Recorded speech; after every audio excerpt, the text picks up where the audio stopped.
Chapitre 1, Fondation. Victor Hardrow va fermer le capot de son camion, essuyant la graisse moteur de ses mains calleuses avec un chiffon sale. Pendant des années, des efforts de sueur ont transformé ce qui avait commencé comme une petite entreprise de construction en quelque chose de substantiel. Non pas que quiconque puisse y croire de l'extérieur, surtout pas la famille de sa femme.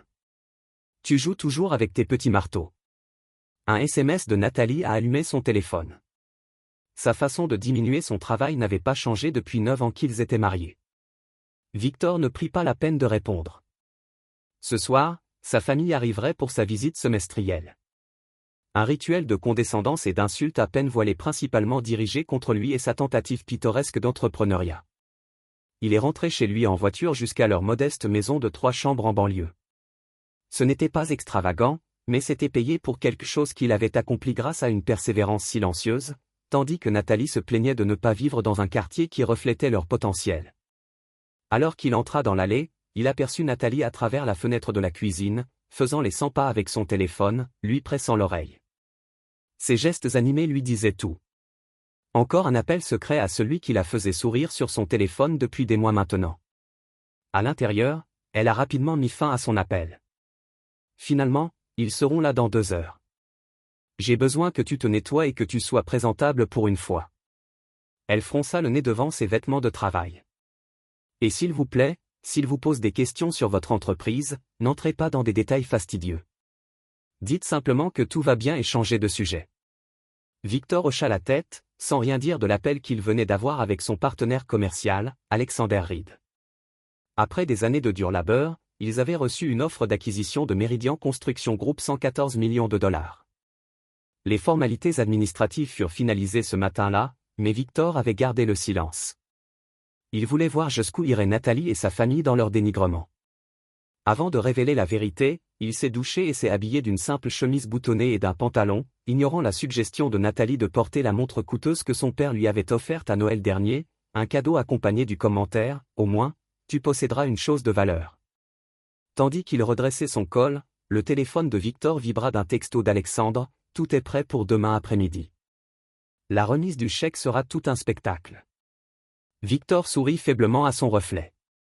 La patience a toujours été sa plus grande vertu. Le soir venu, la famille Prescott avait envahi la maison, le père de Nathalie, Douglas, un cadre bancaire qui mesurait la valeur exclusivement en dollars. Sa mère, Patricia, dont le sourire n'atteignait jamais ses yeux, et son jeune frère, Tran, qui avait échoué dans sa vie en raison de ses liens familiaux.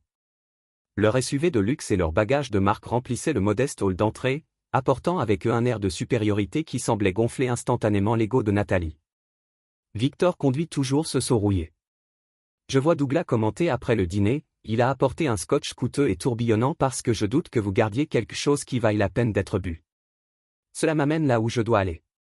Victor répondit simplement, c'est ça ton problème, mon fils. Douglas a déclaré que le soleil dégouline de condescendance. Aucune ambition, aucune vision. Nathalie méritait quelqu'un qui pourrait lui offrir le style de vie auquel elle avait été élevée.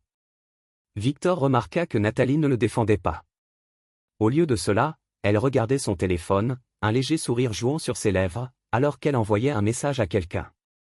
Plus tard dans la nuit, après avoir enduré des heures d'insultes à peine voilées sur sa carrière, son foyer et ses capacités en tant que pourvoyeur, Victor a entendu Nathalie dans la cuisine avec sa mère. « Je ne sais pas combien de temps je pourrais faire ça, maman. » murmura Nathalie, ignorant que Victor se tenait dans l'ombre du couloir. « Chérie, c'est juste une déception. » Patricia a répondu. « Nous le voyons tous, vous avez épousé un potentiel qui ne s'est jamais matérialisé, dit Brett. Je mérite mieux, murmura Nathalie. Votre patron semble certainement avoir une haute opinion de vous. Patricia a répondu avec une emphase entendue. Victor retira silencieusement ses soupçons confirmés, Brett Sullivan, le patron de Nathalie dans la société de marketing où elle travaillait. Les nuits tardives, les urgences du week-end, les voyages d'affaires soudains, tout avait désormais un sens. Il se dirigea vers le canapé du salon qui avait été préparé pour lui car les invités avaient besoin de la chambre d'amis et Tran avait besoin de son espace. Alors qu'il était allongé dans le noir, Victor ne ressentit pas de colère, seulement une résolution froide et clarificatrice. Demain allait tout changer, mais pas comme Nathalie ou sa famille l'avaient prévu. Chapitre 2. Révélation. Victor s'est réveillé avant l'aube, le dos raide, du canapé inconfortable. Par la fenêtre de la cuisine, il regardait le soleil se lever, peignant le ciel dans des tons ambrés or. Aujourd'hui serait le jour où tout changerait. Il a préparé le petit déjeuner pour tout le monde, crêpes, bacon, fruits frais et café. Une offre de paix, pourrait-il penser, ou les actions d'un homme qui s'efforce trop d'impressionner. Laissez-les croire ce qu'ils voulaient. Bonjour, a dit Victor Douglas, soulignant son nom comme si c'était une blague, jouant le rôle du mari de la maison aujourd'hui, juste pour être hospitalier. Répondit Victor en faisant glisser une assiette de crêpes sur le comptoir. Nathalie entra déjà impeccablement habillée pour la journée. Sans prendre la peine de remercier Victor pour le petit déjeuner, elle embrassa la joue de son père et se servit du café, vérifiant immédiatement son téléphone. Victor Douglas a donc commencé après que tout le monde se soit réuni à table. Nathalie nous dit que votre petite entreprise de construction est en difficulté. Avez-vous pensé à trouver un vrai travail? Je suis sûr que je pourrais trouver quelque chose d'entrée de gamme à la banque. Rien d'extraordinaire, remarqué, mais stable. Victor a lancé un morceau de crêpe. Qu'est-ce qui vous fait penser qu'il est en difficulté? Eh bien, Douglas a échangé des regards avec Nathalie. Ma fille dit que vous entreprenez moins de projets, que vous travaillez de plus longues heures et que vous semblez stressé par l'argent. Signe classique d'une petite entreprise en faillite. Victor se tourna vers Nathalie. Interprétation intéressante de nos conversations. Nathalie bougea inconfortablement. Ne sois pas sensible, Victor. Papa essaie d'aider. Et ce prêt que vous avez contracté l'année dernière? Tran a sonné la bouche pleine de bacon. Nathalie a mentionné que tu devais emprunter sur la maison. Victor a posé sa fourchette, n'est-ce pas? Ne sois pas gêné. Patricia intervint avec une douceur sirupeuse. Tout le monde a des problèmes financiers à un moment donné, mais généralement pas avant la quarantaine. J'ai 38 ans. Victor corrige, le temps passe vite quand on ne fait pas grand-chose. Douglas rit en attrapant le sirop. Victor sourit étroitement et le lui passa. En effet, c'est le cas. Après le petit déjeuner, Victor s'excusa pour téléphoner. Dans la cour, à l'abri des oreilles indiscrètes. Il confirma les arrangements de l'après-midi avec Alexander. Tout était réglé. Lorsqu'il rentra à l'intérieur, il entendit Nathalie dans le bureau, sa voix basse et intime. Je ne peux pas parler longtemps. Ils sont tout aussi horribles que je les décris. Oui, il a préparé le petit déjeuner en essayant de les impressionner, comme d'habitude. Non, je ne lui ai pas encore dit, j'attends le bon moment. Oui, je sais que nous étions d'accord sur ce week-end. Je te promets qu'après leur départ, je t'aime aussi. Victor s'éloigna, sa détermination se durcissant. Non seulement Nathalie avait une liaison, mais elle prévoyait quelque chose susceptible de demander le divorce une fois sa famille partie. Le timing ne pourrait pas être plus parfait. Tout au long de la journée, les Prescott ont continué leurs commentaires passifs et agressifs. Victor le supportait en silence, en regardant l'horloge.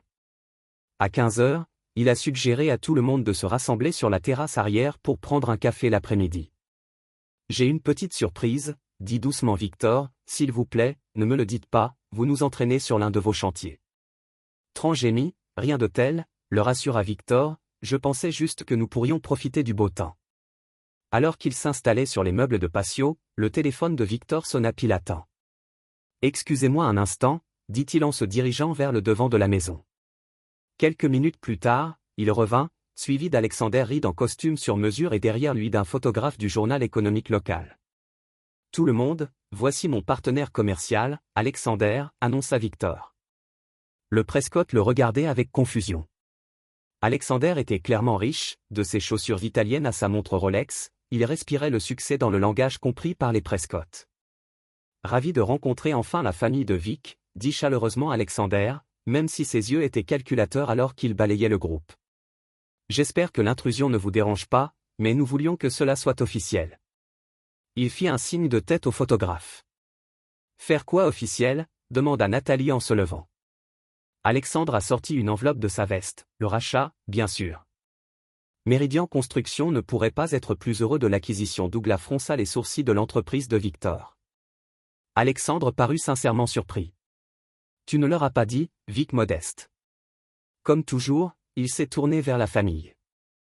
Hardrove Construction a développé un système de construction modulaire exclusif qui réduit le temps de construction de 40% tout en répondant à toutes les exigences de durabilité.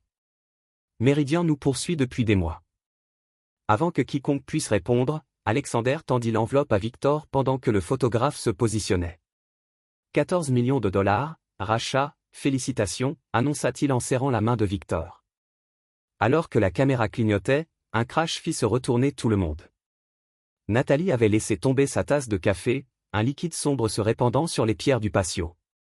Son visage avait perdu toute couleur. 14 millions de F, balbutie-t-elle. Victor se dirigea vers sa femme, se penchant près de son oreille. Je sais pour Brett, murmura-t-il. Et à partir de ce moment, vous n'obtenez rien. Les genoux de Nathalie se déformèrent et elle s'effondra sur sa chaise, à bout de souffle. Chapitre 3. Conséquence, le patio était devenu silencieux, à l'exception de la respiration saccadée de Nathalie. Victor se redressa, rangeant l'enveloppe dans sa poche, tandis que le Prescott le regardait sous le choc. Tout va bien, Madame Hardrove, a demandé le photographe en baissant son appareil photo. Elle va bien. Victor répondit doucement, juste submergé par la bonne nouvelle. Nous avons gardé cela très discret pour des raisons de sécurité. Vous comprenez. L'espionnage industriel est une réelle préoccupation dans notre industrie. Alexandre hocha la tête en connaissance de cause. C'est pourquoi nous avons insisté sur des accords de confidentialité. Même la famille ne pouvait pas le savoir. Jusqu'à ce qu'il soit finalisé, Douglas Prescott s'est rétabli le premier, ses instincts de banquier s'étant manifestés alors que le péché de l'argent remplissait l'air. Victor, mon garçon, grogna-t-il en se levant pour lui donner une tape sur l'épaule. Vous nous avez tenu tête. Cela appelle une célébration. Victor s'éloigna de son contact. Alexander, cela vous dérangerait-il de m'accorder un moment avec ma famille? Je crois que nous avons des questions privées à discuter. Bien sûr, Alexandre a répondu, j'attendrai devant avec Martin. Nous avons encore besoin de ses signatures finales pour le transfert. Une fois Alexandre et le photographe partis, Victor se tourna vers les Prescott. Douglas était rayonnant, Patricia redressait son chemisier comme si elle se préparait à être photographiée et Tran était déjà au téléphone, probablement en train de mettre à jour ses réseaux sociaux. Seule Nathalie restait figée, le visage blême. 14 millions de dollars, a déclaré Douglas avec révérence. Je ne savais pas que votre petite opération valait autant.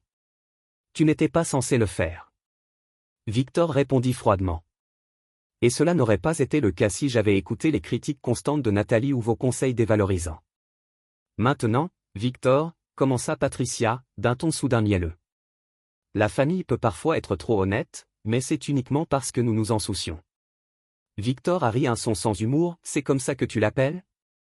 Quand tu as chuchoté à Nathalie hier soir que je n'étais qu'une déception. Quand Douglas m'a suggéré de trouver un emploi de débutant dans une banque. Quand Tran se moquait de mon camion et de mes vêtements, les Prescott échangèrent des regards inconfortables. Nathalie a enfin trouvé sa voie. Victor, s'il te plaît, dit-elle faiblement, parlons-en en privé. Ce que Victor a demandé, vous n'avez eu aucun problème à discuter de notre mariage avec votre famille ou avec Brett Sullivan.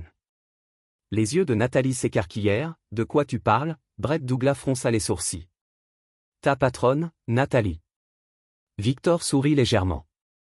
Plus que son patron C8. Dernier mois, n'est-ce pas? Nathalie Patricia halta. Le téléphone de Tran lui échappa des doigts. C'est absurde, balbutia Nathalie.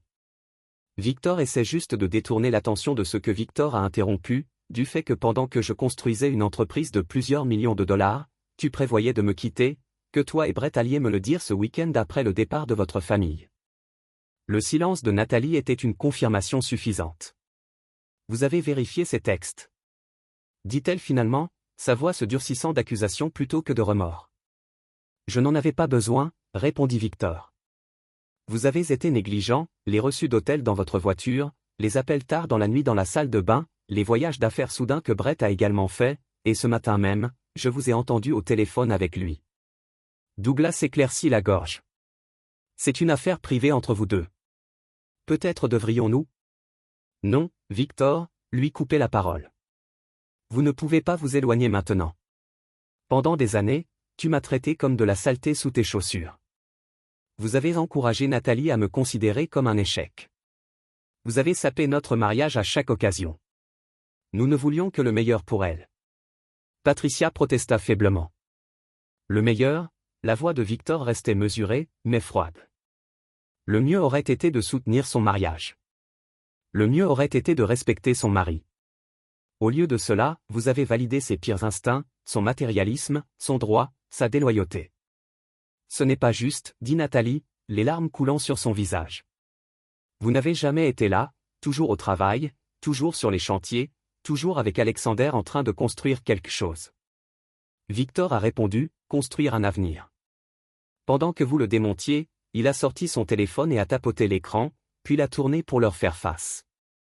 Une série de messages textes entre Nathalie et Brett était exposée, intime, explicite, accablant. Comment les as-tu obtenus? Murmura Nathalie. Ça n'a pas d'importance, dit Victor en empochant le téléphone. Ce qui compte, c'est que je les ai, ainsi que les reçus d'hôtel, les relevés de cartes de crédit et les photographies, tous documentés et déjà remis à mon avocat ce matin. Douglas fit avancer son esprit de banquier, calculant rapidement. Maintenant, Victor, je suis sûr que nous pouvons trouver une solution. Les mariages connaissent des moments difficiles. Ce n'est pas une négociation, l'interrompit Victor. C'est une annonce. J'ai demandé le divorce pour adultère avec des preuves substantielles.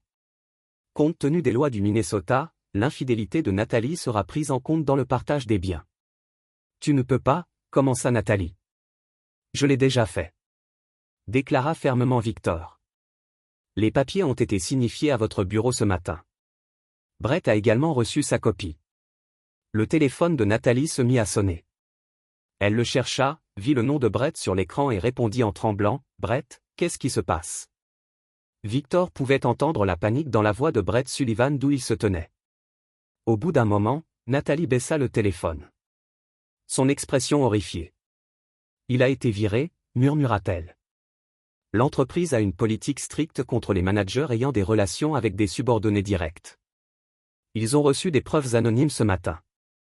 Victor a hoché la tête une fois, conséquence, espèce de salopard vindicatif. Nathalie a sifflé, son choc se transformant en colère. Vous avez planifié tout cela. Non, Victor l'a corrigé. J'ai simplement décidé de ne plus être votre victime. Alexander et moi avons travaillé sur cet accord pendant des mois, bien avant que je découvre votre liaison. Le moment est heureux. Il s'est tourné vers Douglas, vous et votre famille devez partir maintenant, faites vos valises et partez. À un hôtel, c'est la maison de Nathalie, Patricia s'est opposée. Alors que la réalité de la situation coulait, l'arrogance de Prescott s'est effondrée. 30 minutes plus tard, ils étaient partis, les bagages emballés à la hâte, Nathalie sanglotant sur la banquette arrière du SUV de ses parents. Alors qu'ils s'éloignaient, Victor se tenait dans l'allée et les regardait disparaître. Alexandre s'est approché de sa limousine garée. Cela s'est bien passé, a commenté Alexander. Première phase. Victor a répondu, ils n'ont aucune idée de ce qui va suivre. Chapitre 4. Conséquences. 3 semaines après la visite désastreuse de Prescott, Victor était assis dans le bureau de son avocat et examinait des documents.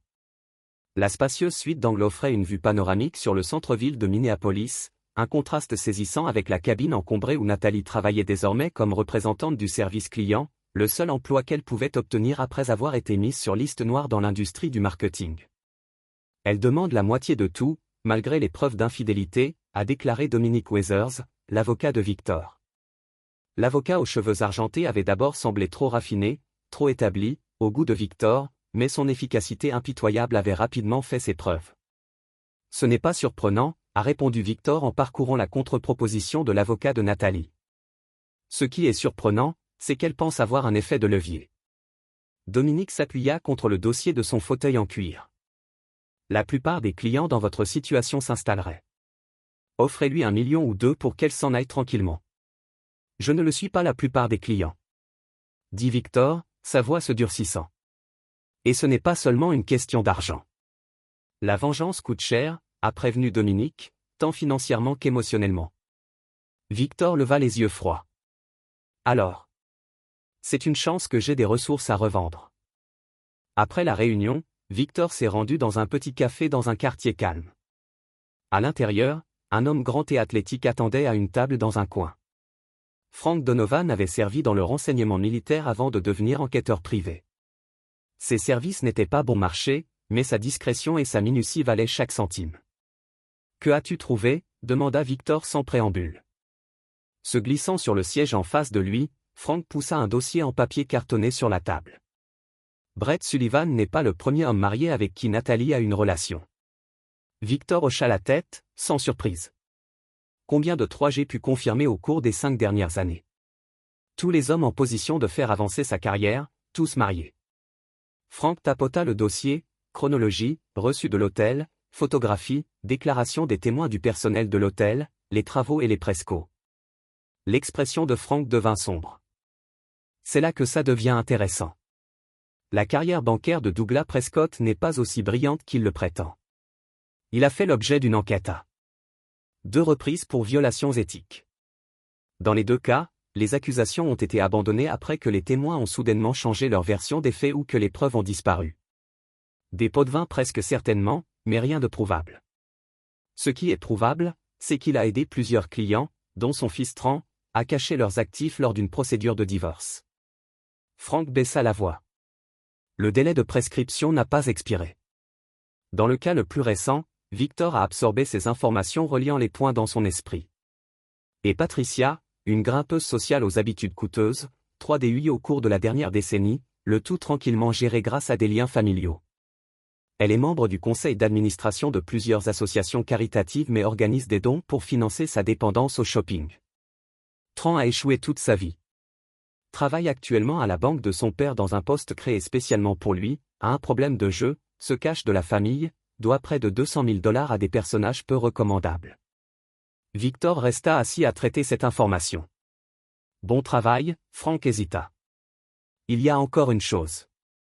Brett Sullivan n'est pas seulement l'amant de Nathalie. Ils ont prévu quelque chose au-delà d'une liaison. Victor se pencha en avant. Continue. Ils ont ouvert un compte joint il y a 6 mois. De petits dépôts au début, puis des dépôts plus importants, plus de 120 000 $ maintenant, de l'argent qui semble provenir de vos comptes conjoints avec Nathalie. Petit retrait, il est temps d'éviter les soupçons. Un muscle se contracte dans la mâchoire de Victor, elle m'a volé. Il y a plus. Ils ont acheté une propriété ensemble, une cabane sur le lac Minnetonka, payée en espèces. L'acte est au nom du frère de Brett. Les yeux de Victor se plissèrent. Ils préparaient leur sortie bien avant que je le découvre. L'affaire semble ainsi. Frank a confirmé. Et grâce au SMS, mon technicien a compris qu'ils allaient vous parler du divorce le week-end où sa famille était venue. Le timing de votre accord commercial a bouleversé leurs plans. Victor déposa plusieurs centaines de billets sur la table. Envoyez-moi tout et continuez à fouiller, notamment les activités bancaires de Douglas et les dettes de jeu de Tran. Je veux savoir à qui il doit et à quel point ils sont désespérés de récupérer. Alors que Victor rentrait chez lui vers la maison vide, Nathalie restait avec ses parents pendant que le divorce se poursuivait. Il ne ressentait pas de colère mais une froide clarté calculatrice. Les Prescott et Brett Sullivan le sous-estimaient depuis des années. Ils avaient pris sa patience pour de la faiblesse, son silence pour de l'acceptation. Cette erreur leur coûterait tout. Chapitre 5. Stratégie, je veux les détruire. Déclara calmement Victor, assis en face d'Alexander dans les nouveaux bureaux de leur cabinet de conseil. Après avoir vendu leur entreprise de construction, ils avaient créé Hardrovrid Strategic Consulting, spécialisé dans les fusions et acquisitions dans le secteur de la construction. Alexandre haussa un sourcil. Tous. C'est ambitieux, même pour vous. Ils sont connectés. Victor a expliqué, les Prescott, Brett, Nathalie ils fonctionnent comme une unité. Douglas fournit des conseils financiers, Patricia s'occupe des relations sociales, Tran fait tout le sale boulot qui doit être fait. Et Nathalie? Il fit une pause. Nathalie identifie les cibles et les rend vulnérables. Et vous pensez que vous n'êtes qu'une cible parmi d'autres? A demandé Alexander. Victor hocha la tête. Celui qui ne s'est pas déroulé comme prévu. Il s'attendait à ce qu'il puisse saigner à blanc et se débarrasser d'un entrepreneur défaillant. Au lieu de cela, ils ont trouvé quelqu'un qui a construit quelque chose de précieux, quelque chose dont ils veulent maintenant un morceau. Alexandre se pencha en avant, je suis avec toi. Tout ce dont tu as besoin, mais soyons intelligents à ce sujet. Qu'avez-vous exactement en tête? Victor a ouvert son ordinateur portable affichant un organigramme complexe. J'ai cartographié leurs vulnérabilités, leurs connexions et leurs points de pression. Chacun d'eux a quelque chose à perdre. Au-delà de l'argent, de la réputation, de la liberté, des relations. Nous exploitons systématiquement ces vulnérabilités, à commencer par Brett Sullivan. Victor a répondu, il est le maillon le plus faible, aucun lien familial pour le protéger, un nouvel emploi qui ne tient qu'à un fil et une relation cachée avec Nathalie qu'il cherche désespérément à préserver. Le lendemain, Brett Sullivan arrive dans son nouveau bureau, une petite entreprise de marketing qu'il a embauchée malgré le scandale survenu dans son ancienne entreprise. Avant même qu'il ait pu poser sa mallette, son téléphone sonna. L'identification de l'appelant indiquait inconnu. « Bonjour », répondit Brett avec lassitude. « Monsieur Sullivan », la voix de Victor était claire. « J'espère que vous vous installez dans votre nouveau poste. » Le visage de Brett se durcit. « Que veux-tu, toi rigide ? Je viens juste de m'enregistrer. » Victor a répondu agréablement. « Je comprends. Les félicitations sont de mise. Nouvel emploi, nouvelle propriété au bord du lac, vous avez été occupé. » Brett se figea, « Je ne sais pas de quoi tu parles. » La cabane sur le lac Minnetonka, belle région, même si c'est intéressant. Vous l'avez mis au nom de votre frère Michael. Peut-être à des fins fiscales? La voix de Brett se transforma en un murmure. Comment avez-vous? Je sais tout, Brett. Victor interrompit la cabine. Le compte joint avec Nathalie, les 120 000 $ que vous avez accumulés, l'argent prélevé sur mes comptes. Je suis même au courant de vos projets de départ une fois le divorce finalisé. Ce ne sont pas tes affaires, siffla Brett. En fait, c'est le cas. Cet argent m'appartient et je veux le récupérer. Tout cela. Brett rit nerveusement. Ou ce que vous direz à votre avocat spécialisé en divorce. Allez-y, Nathalie recevra toujours la moitié de vos millions. Je ne me soucie pas de ce que Nathalie retire du divorce, déclara calmement Victor. Je suis préoccupé par ce qu'elle et sa famille ont déjà pris. Rendez l'argent d'ici la fin de la semaine ou je serai obligé d'agir. Est-ce une menace? A demandé Brett. C'est une courtoisie, répondit Victor. Celui que je ne suis pas obligé de prolonger. Après avoir mis fin à l'appel, Brett a immédiatement appelé Nathalie, qui vivait avec ses parents. Son téléphone est allé directement sur la messagerie vocale. Paniqué, il a essayé le numéro de Douglas Prescott, Sullivan. Douglas répondit froidement.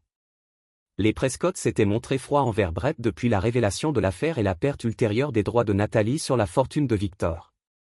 Il est au courant pour la cabane, l'achat Brett, et pour l'argent.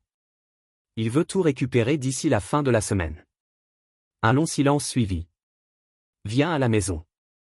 Douglas a finalement dit, utilisez l'entrée arrière. Nous devons en discuter en privé. Ce soir-là, Prescott et Brett se sont réunis dans le bureau lambrissé de Douglas. L'ambiance était tendue, accusatrice. Vous m'avez assuré que l'achat du chalet était introuvable. Douglas a crié à Brett. Cela n'aurait pas dû l'être. Brett s'est défendu, nous avons utilisé de l'argent liquide. L'acte n'est pas le nom de Michael. Il n'y a aucune trace écrite qui nous relie. Il y a évidemment Patricia, intervint sa voix cassante de colère. La question est, que sait-il d'autre? Tran, faisant les 100 pas nerveusement, s'arrêta brusquement. Est-ce qu'il est au courant des autres comptes, ceux d'après le divorce? Douglas lança un regard d'avertissement à son fils, mais le mal était fait. Quels autres comptes? Demanda Brett en regardant entre eux. Rien qui te concerne. Douglas a répondu avec dédain. Le problème immédiat est cette menace de Victor. Nous devons déterminer la gravité de cette situation. Cela semblait très sérieux. Brett a insisté sur le fait qu'il n'était ni en colère ni émotif. Il était froid et calculé. Il bluffe. Douglas a déclaré qu'il n'avait aucune preuve de la provenance de cet argent. Cela aurait pu être les cadeaux d'épargne de notre part de Nathalie, n'importe quoi. Nathalie, qui était restée silencieuse jusqu'à présent, leva les yeux. Et s'il ne bluffait pas? Et s'il allait à la police avec quoi? Douglas s'est moqué des allégations selon lesquelles sa future ex-femme et son petit ami auraient acheté une propriété ensemble. Ce n'est pas illégal. L'argent pourrait l'être. Dit doucement Nathalie. S'il peut prouver que je l'ai retiré de nos comptes à son insu. Un lourd silence s'abattit sur la pièce. Ensuite, nous avons besoin d'un effet de levier. Douglas a finalement dit quelque chose pour le faire reculer. J'ai une idée, lança Tran avec une lueur malveillante dans ses yeux. Victor se soucie de sa réputation, c'est vrai, de ses précieuses affaires. Et si quelque chose arrivait qui l'endommageait? Que proposez-vous? Demanda Douglas, regardant son fils avec un nouvel intérêt. Une campagne de chuchotement? Tran a expliqué aux rumeurs comment il a réellement obtenu cet accord de rachat. Suggestion de délit d'initié, de pot de vin, de raccourcis sur des projets qui ne fonctionneront pas. Brett s'y est opposé. L'industrie de la construction connaît et respecte Victor. Personne ne le croirait. Il le ferait si cela provenait d'une source crédible. Tran a répliqué comme un dirigeant bancaire ayant des relations dans tout le secteur financier. Il regarda son père d'un air significatif. Douglas lui caressa pensivement le menton. Cela pourrait fonctionner. Rien de direct, rien de concret, juste des inquiétudes soulevées dans les oreilles droites, de quoi rendre Méridien nerveux quant à leur acquisition. Et s'ils deviennent suffisamment nerveux, a poursuivi Tran, ils pourraient retarder les paiements, demander des audits supplémentaires, voire essayer de se retirer de l'accord, ce qui nous donnerait un effet de levier. Douglas a conclu avec un sourire froid. Ce qu'aucun d'eux n'avait réalisé, c'est que l'intégralité de leur conversation était enregistrée par des appareils que Frank Donovan avait installés dans la maison de Prescott quelques jours plus tôt. À des kilomètres de là, Victor écoutait ses ennemis comploter contre lui, un mince sourire jouant sur ses lèvres. Prévisible, murmura-t-il pour lui-même. Chacun d'entre eux. Chapitre 6. Contre-mouvement. Le lendemain matin, Douglas Prescott est arrivé à la First National Bank où il a occupé le poste de vice-président exécutif. Il fit un bref signe de tête à l'agent de sécurité, prit l'ascenseur jusqu'à l'étage exécutif et se dirigea d'un pas vif vers son bureau du coin. Alors qu'il s'installait derrière son bureau en acajou, son assistant frappa légèrement à la porte. « Monsieur Prescott, le conseil d'administration a convoqué une réunion d'urgence. Ils attendent dans la salle de conférence. » Douglas fronça les sourcils. « Quelle rencontre? » « Il n'y a rien sur mon calendrier. On vient juste de l'appeler, monsieur. Ils ont dit que c'était urgent. » Ajustant sa cravate, Douglas se dirigea vers la salle de conférence, examinant mentalement tous les problèmes qui pourraient nécessiter une attention urgente. Lorsqu'il est entré, tout le conseil d'administration était assis autour de la table, en compagnie du directeur juridique de la banque et d'un homme. Douglas n'a pas reconnu Douglas. Le président, William Foster, dit gravement, « Veuillez vous asseoir. » Alors que Douglas était assis, Foster fit signe à l'étranger. Voici l'agent spécial Richard Callaway de l'unité des crimes financiers du FBI. Douglas sentit le sang s'écouler de son visage mais garda son sang-froid. De quoi s'agit-il, William? Foster fit glisser un dossier sur la table. Le FBI nous a présenté des preuves de violation grave de l'éthique, voire d'actions criminelles, impliquant plusieurs de nos clients fortunés. Douglas a ouvert le dossier pour trouver des documents sur ce que Frank Donovan avait décrit exactement à Victor, des preuves de la façon dont Douglas avait aidé des clients fortunés à cacher leurs actifs lors de divorces, y compris des enregistrements détaillés des transactions, des comptes offshore et des communications. C'est absurde, s'est vanté Douglas. Ce sont des services financiers légitimes pour nos clients. L'agent Callaway se pencha en avant. Monsieur Prescott, nous avons des enregistrements de vous discutant explicitement de la manière de cacher vos actifs aux tribunaux de divorce. Ce n'est pas un service financier légitime. C'est un complot en vue de commettre des enregistrements frauduleux. Douglas a fait écho à sa voix faible depuis votre propre bureau.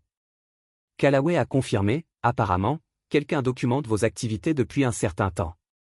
L'esprit de Douglas s'emballait. Victor s'était déplacé plus rapidement et de manière plus agressive que prévu. Foster s'éclaircit la gorge. Douglas, le conseil d'administration a voté pour vous mettre en congé administratif en attendant une enquête complète. Nous avons également gelé vos comptes bancaires par mesure de précaution. Vous ne pouvez pas faire ça, protesta Douglas. Je suis dans cette institution depuis 27 ans, ce qui rend cette trahison d'autant plus décevante. Foster répondit froidement. La sécurité vous accompagnera jusqu'à votre bureau pour récupérer vos objets personnels, puis quittera les lieux. Alors que Douglas était emmené, son téléphone sonna avec un SMS. C'était de Tran, « Papa, quelque chose ne va pas. » Des hommes en costume sont dans mon appartement. Ils me posent des questions sur les dettes de jeu et les relevés bancaires. De l'autre côté de la ville, Nathalie était assise au bureau de son avocat spécialisé en divorce, de plus en plus frustrée. Que veux-tu dire? Accepte l'offre, a-t-elle demandé. C'est insultant. 500 000 $ après 9 ans de mariage avec un homme qui vaut 14 millions de dollars. Eleanor Blackwell, une avocate spécialisée en divorce. Nathalie, tu dois comprendre ta position. Les preuves d'infidélité sont accablantes. Le juge verra les SMS, les reçus d'hôtel, les photographies. Vous avez été photographié entrant dans des hôtels avec Brett Sullivan à au moins 12 reprises au cours de votre mariage. Mais le Minnesota est un État où le divorce est sans faute, a soutenu Nathalie. L'infidélité ne devrait pas avoir d'importance pour le dépôt non, mais pour le partage des actifs. Les juges ont un pouvoir discrétionnaire. Et l'avocat de votre mari a déposé une plainte civile distincte pour vol concernant les 120 000 $ que vous et M. Sullivan avez accumulés. Nathalie Pald, c'est aussi mon argent, pas d'après la documentation. Eleanor a répondu catégoriquement. Les retraits provenaient uniquement de comptes au nom de votre mari, et non de vos comptes conjoints. Il a des relevés bancaires montrant que vous avez transféré de l'argent sans autorisation. Je devrais donc accepter de me retrouver sans rien. Demanda Nathalie avec amertume. 500 000 $, ce n'est pratiquement rien, a souligné Eleanor. Et étant donné les circonstances, c'est une offre généreuse. Si l'affaire est portée devant les tribunaux, vous pourriez facilement vous retrouver avec moins et éventuellement faire face à des accusations criminelles. Le téléphone de Nathalie a sonné, Brett appelant la 3e fois cette heure. Elle l'a ignoré, seulement pour le faire sonner immédiatement avec le numéro de sa mère. Je dois prendre cela, elle a dit à son avocat entré dans le couloir. Maman, qu'est-ce qui ne va pas? La voix de Patricia était serrée de panique. Tout s'effondre. Nathalie, votre père a été suspendu d'une banque. Le FBI enquête sur lui. Tran est interrogé sur les dettes de jeu et il y a des journalistes à l'extérieur de notre maison pour poser des questions sur les fonds caritatifs. Quoi? Comment cela se passe-t-il? C'est Victor, Patricia East. Il est derrière tout ça. Il détruit notre famille. Alors que Nathalie terminait l'appel, elle a vu Brett s'approcher du couloir, son visage cendré. Nous devons parler, a-t-il dit urgent en ce moment. Ils ont trouvé une salle de conférence vide. Brett a rythmé nerveusement pendant que Nathalie le regardait. J'ai été licencié, a-t-il annoncé. Quelqu'un a envoyé une vidéo à ma nouvelle entreprise. Quelle vidéo? Demanda Nathalie, la construction redoutable. Brett ne pouvait pas rencontrer ses yeux. Nous dans l'hôtel discutant des plans. Nathalie a coulé dans une chaise. Quel plan spécifiquement? Comment nous obtiendrions la moitié de l'argent de Victor dans le divorce? Comment nous revendiquons la violence émotionnelle? Comment nous? Il s'éteint. Comment nous ce que nous Brett? Comment nous avons envisagé de planter des preuves si nécessaires? Il a fini tranquillement. Nathalie couvrit son visage avec ses mains. Nous parlions juste, ventilant. Nous n'avons jamais rien fait. L'intention est importante, a déclaré Brett creux. Et tout est là sur vidéo avec audio. Nathalie leva les yeux brusquement. Comment a-t-il obtenu une vidéo de notre chambre d'hôtel? Brett rit amèrement.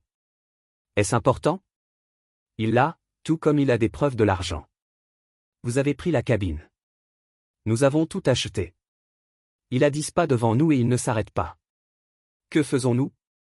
Brett s'assit lourdement en face d'elle. Je pars aujourd'hui. Mon frère a accepté de vendre la cabine à perte, mais c'est de l'argent dont nous avons besoin. J'ai réservé un vol pour Phoenix ce soir. Mon cousin y a une entreprise de construction. Il me donnera du travail. Tu t'écrases, a demandé Nathalie incrédule. Je survis. Brett a corrigé, Victor n'est pas après mon argent ou ma réputation. Il est après une destruction complète. Je sors pendant que je peux. Et moi? Nathalie a demandé, et nous? Brett la regarda avec pitié. Il n'y a plus de nous, Nathalie. Il ne peut pas y avoir, pas avec Victor Elban sur la vengeance. Je suis désolé, mais vous êtes seul. Alors que Brett sortait, Nathalie sentit son monde soigneusement construit s'effondrer. Son amant l'abandonnait, sa famille faisait l'objet d'une enquête, son règlement de divorce évaporait et son mari, l'homme qu'elle avait rejeté comme faible et inhabituel, a méthodiquement démantelé tout et tous ceux qui se souciaient. Elle a sorti son téléphone avec des mains tremblantes et a composé le numéro de Victor. Après 4 anneaux, il a répondu « Bonjour, Nathalie, s'il te plaît », a-t-elle chuchoté.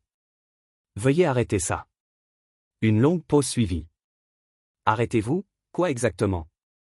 Vous savez quoi ? Les enquêtes, les enregistrements, tout cela. Vous avez fait valoir votre point de vue, ai-je. » La voix de Victor était calme, presque curieuse. « Et à quel point serait-ce ? Que vous êtes puissant, que vous puissiez nous blesser, que vous n'êtes pas le jeu de lecture que nous pensions que vous étiez. » Une autre pause.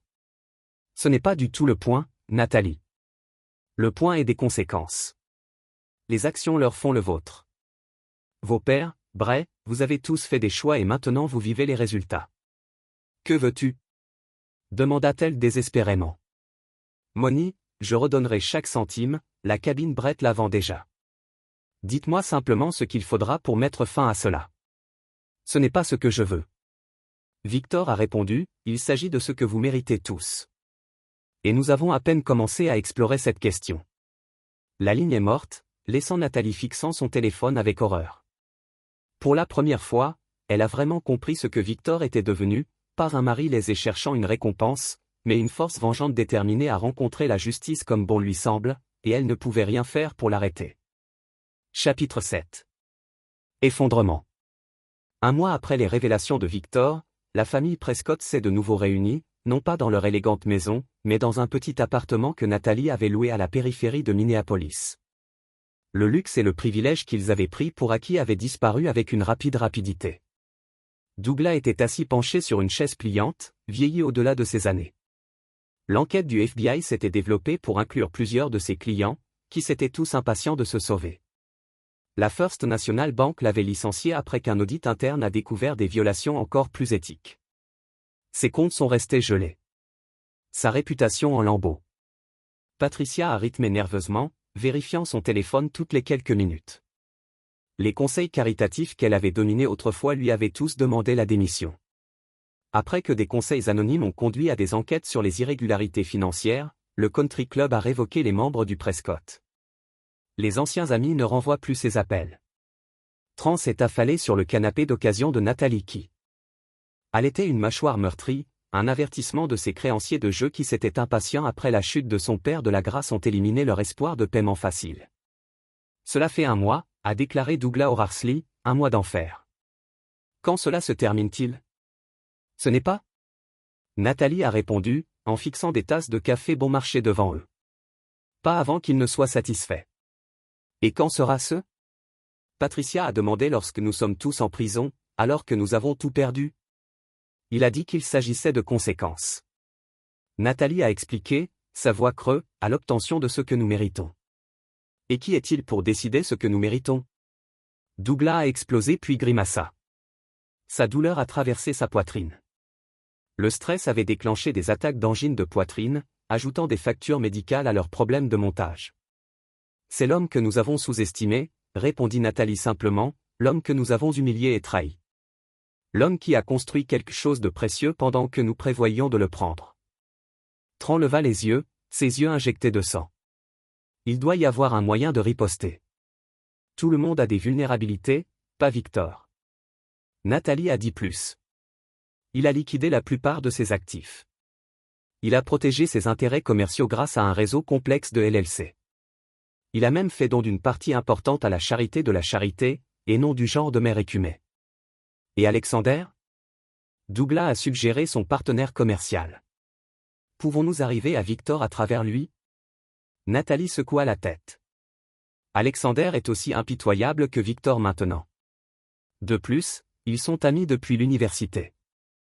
Il est le parrain des enfants d'Alexandre. Alors on abandonne juste ? Demanda Patricia sa voix craquante. Sauf qu'il nous a détruits. Peut-être. Nathalie a dit tranquillement, ou peut-être qu'il y a une dernière option, ce que Douglas a demandé avec impatience. Nathalie a regardé chacun d'eux à son tour, la vérité, une honnêteté complète surtout. Êtes-vous fou ? Tran a bafouillé, papa, pourrait aller en prison. Nous perdons déjà tout, a souligné Nathalie, notre argent, notre statut, notre réputation.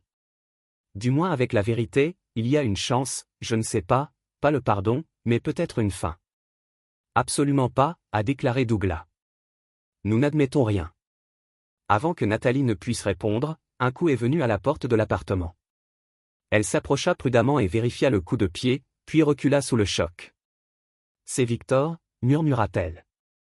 Les Prescott ont gelé, échangeant des regards de panique. Après un moment d'hésitation, Nathalie a ouvert la porte. Victor se tenait dans le couloir, impeccablement vêtu d'un costume sur mesure. Derrière lui se tenaient Frank Donovan et un autre homme qu'aucun d'entre eux n'a reconnu. « Puissions-nous entrer » demanda poliment Victor, comme s'il s'agissait d'un appel social. Sans parole, Nathalie s'est écartée. Victor est entré, en examinant l'appartement modeste avec ses meubles incompatibles et ses murs nus, loin du luxe que les Prescott avaient déjà apprécié. Victor, Douglas a commencé à se débattre. « Nous devons nous asseoir, Douglas. » Victor interrompit calmement.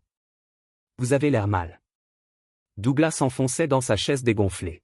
« Permettez-moi de présenter mes associés. » Victor a poursuivi, « Vous n'avez jamais rencontré Frank Donovan, mais il fait partie intégrante de votre vie récemment. Il est responsable des enregistrements, des photographies, de la documentation financière, très approfondie. » Frank hocha la tête une fois. Son expression impassible. Et ce vainqueur a fait signe à l'autre homme, Howard Clement, avocat adjoint américain pour le district du Minnesota.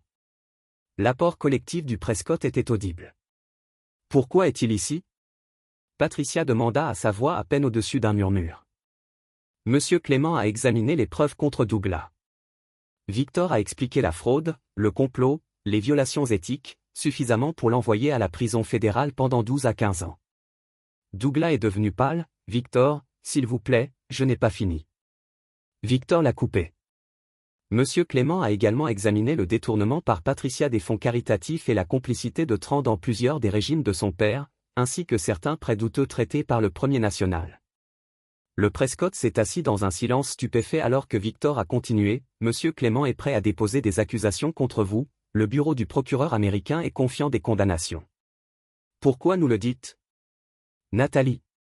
À partir d'un accord de coopération, Howard Clément a parlé pour la première fois.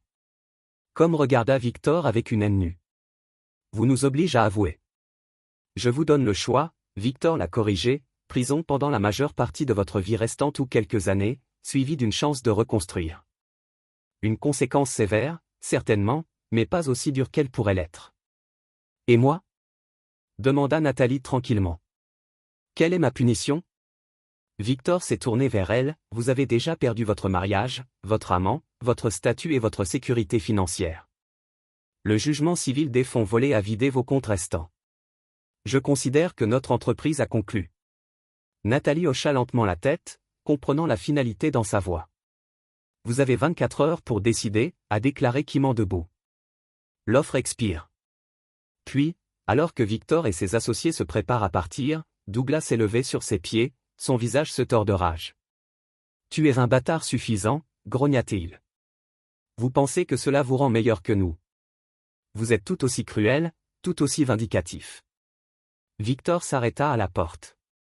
La différence, Douglas, est que je n'ai jamais prétendu être autre chose. Vous avez construit votre vie sur des apparences, en regardant les autres tout en cachant votre propre corruption. J'ai simplement révélé qui vous êtes vraiment. Avec cela, il a quitté la porte, se rapprochant tranquillement derrière lui.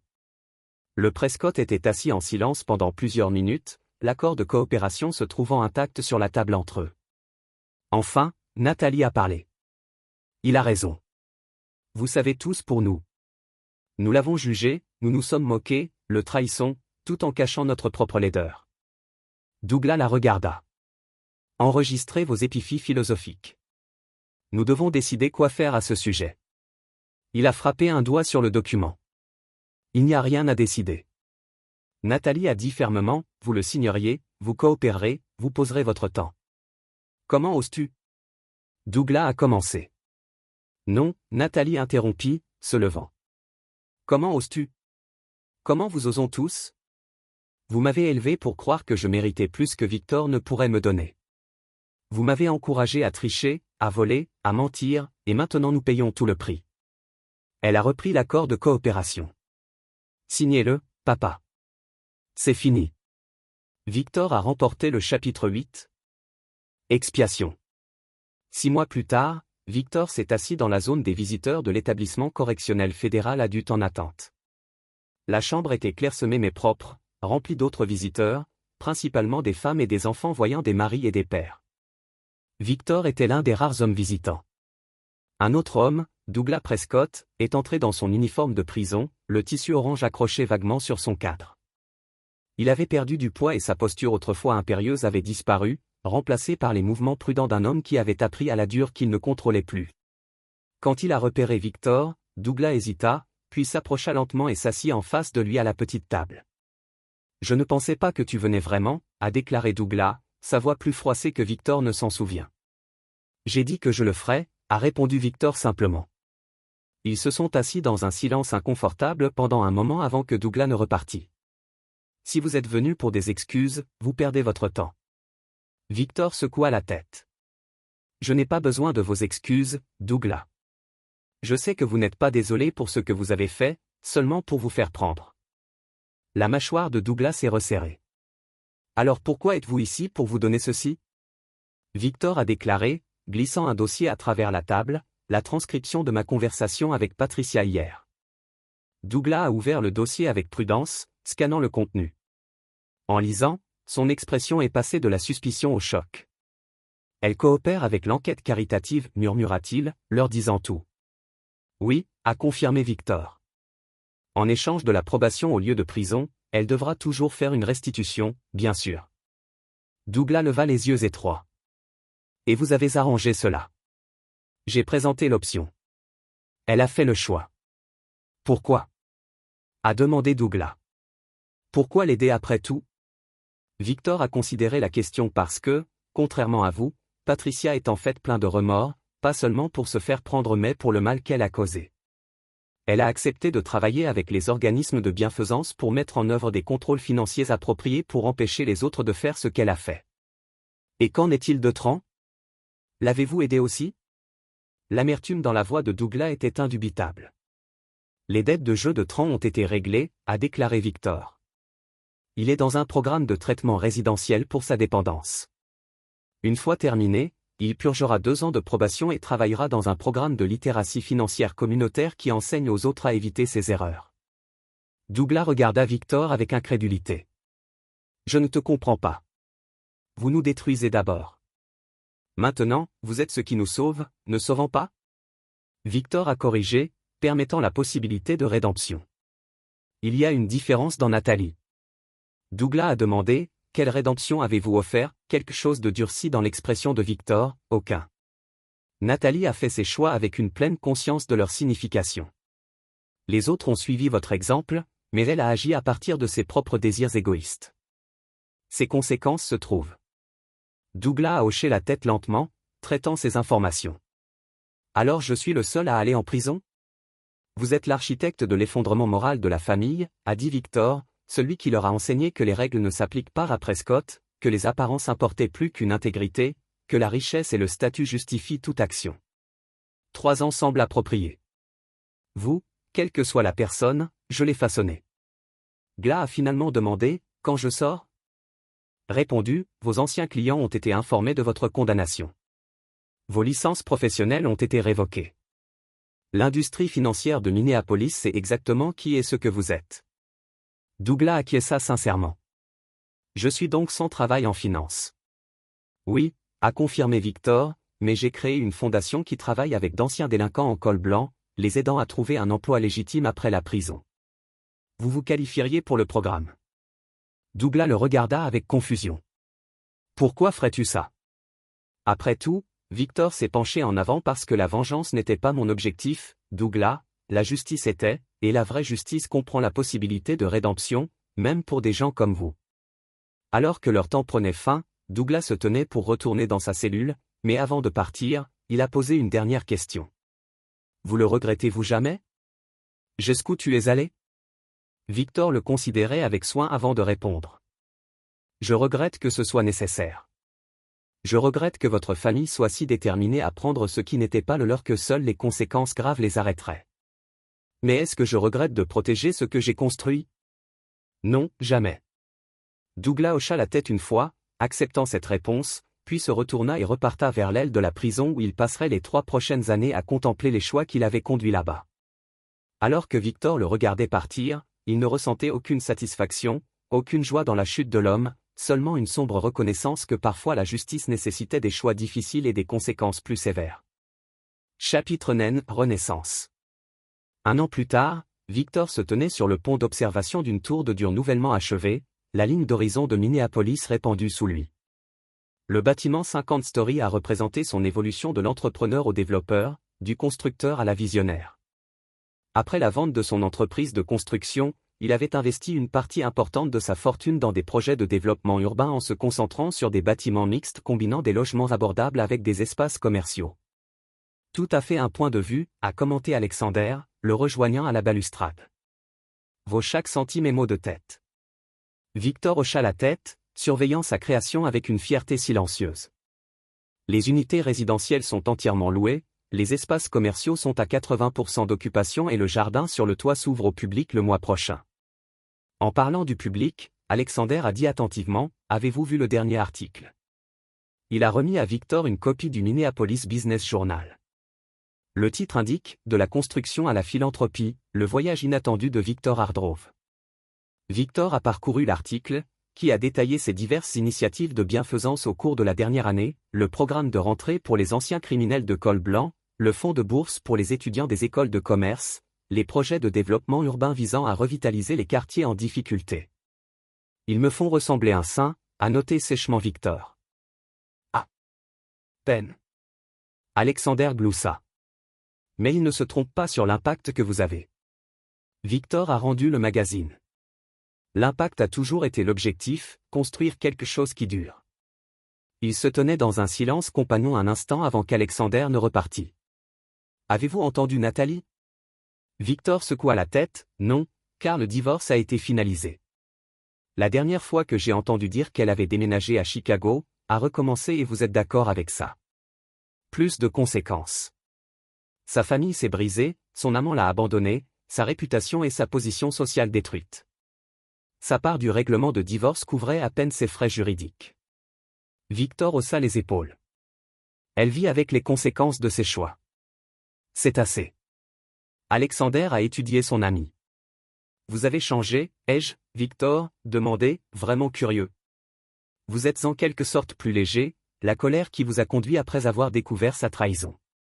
C'est parti. Victor le considérait, pas parti. Transforme, je l'ai canalisé en quelque chose de productif au lieu de destructeur. Alors que je me tournais pour quitter le pont d'observation, le téléphone de Victor a sonné.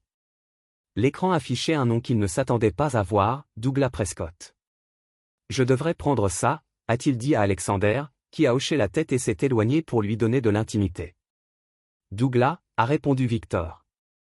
Je ne m'attendais pas à vous entendre jusqu'à votre sortie l'année prochaine. J'appelle à propos de Patricia. Dit Douglas sans préambule, sa voix serrée d'émotion. Elle a reçu un diagnostic de cancer du sein de stade 3. Victor ferma brièvement les yeux. Je suis désolé d'entendre ça. Reçoit-elle un traitement? Essayant de le faire, Douglas a répondu, mais son assurance maladie ne couvrira pas le spécialiste dont elle a besoin et avec les paiements de restitution, il n'y a pas d'argent pour les soins privés. Victor a compris ce qui n'était pas dit. Que recommandent ces médecins? Oncologue chirurgical à Mayo Clinic, Dr Winters, il a une nouvelle approche qui pourrait t'aider, mais il y a une liste d'attente de 6 mois pour les nouveaux patients. Je vois, dit Victor tranquillement, et tu m'appelles parce que Douglas soupira fortement, parce que tu es la seule personne avec les ressources et les liens qui pourrait t'aider. Malgré tout, Victor était silencieux pendant un long moment. Je vais passer quelques appels. Le docteur Winters est au conseil d'administration d'une de mes fondations.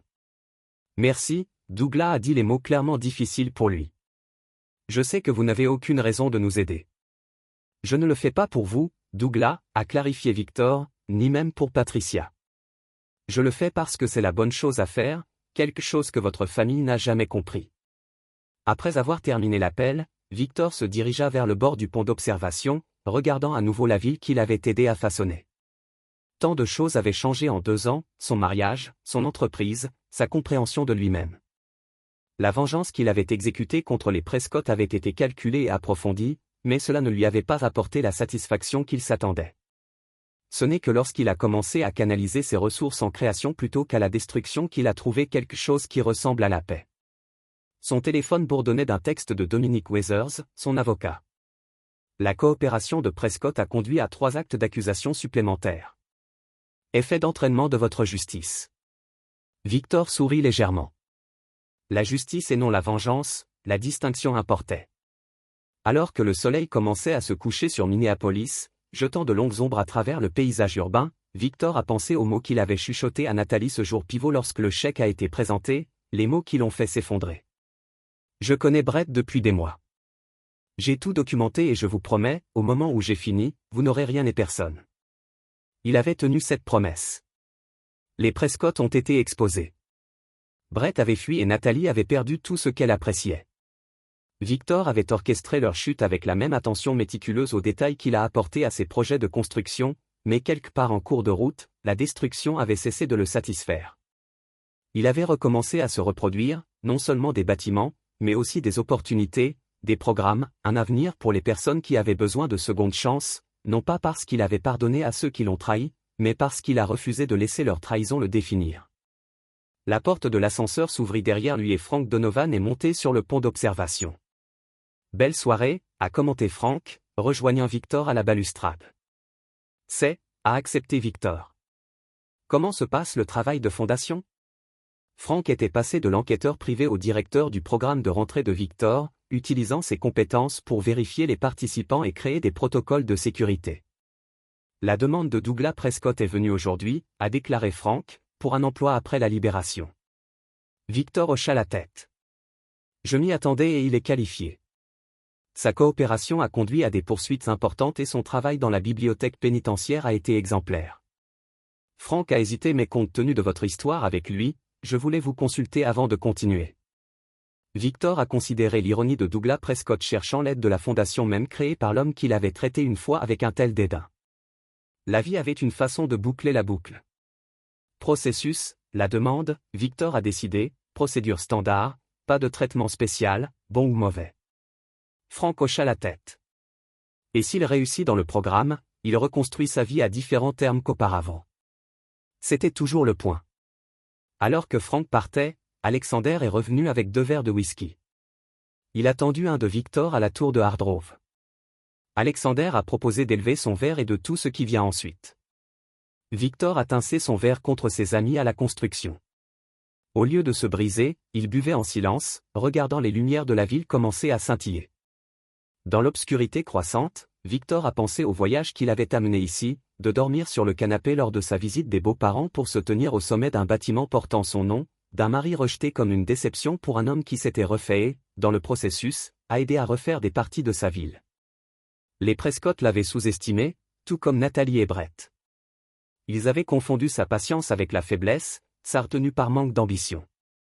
Ils n'ont jamais compris que, alors qu'ils se concentraient sur les apparences, sur le statut, sur ce que les autres pensaient d'eux, Victor avait construit quelque chose de réel, quelque chose qui les survivrait tous. Ils n'avaient pas pardonné leur trahison. Ils ne le feraient jamais. Mais il était allé au-delà, canalisant la fureur froide qui le conduisait autrefois dans une force plus constructive, non pas parce qu'il était vertueux ou magnanime, mais parce qu'il avait appris que le vrai pouvoir non pas dans la destruction mais dans la création. Alors que la nuit tombait complètement au-dessus de Minneapolis, Victor a terminé son whisky et s'est détourné de la vue. Demain apporterait de nouveaux projets, de nouveaux défis, de nouvelles opportunités à développer. Le passé, avec toutes ses trahisons et ses leçons, était fermement derrière lui. Il avait prévalu, non seulement en cassant ceux qui lui avaient fait du tort, mais en refusant de devenir ce qu'ils étaient, des personnes dont la vie était définie par la prise plutôt que la création, par apparence plutôt que par substance. C'était la plus vraie vengeance de tous. Et là, vous l'avez, une autre histoire prend fin.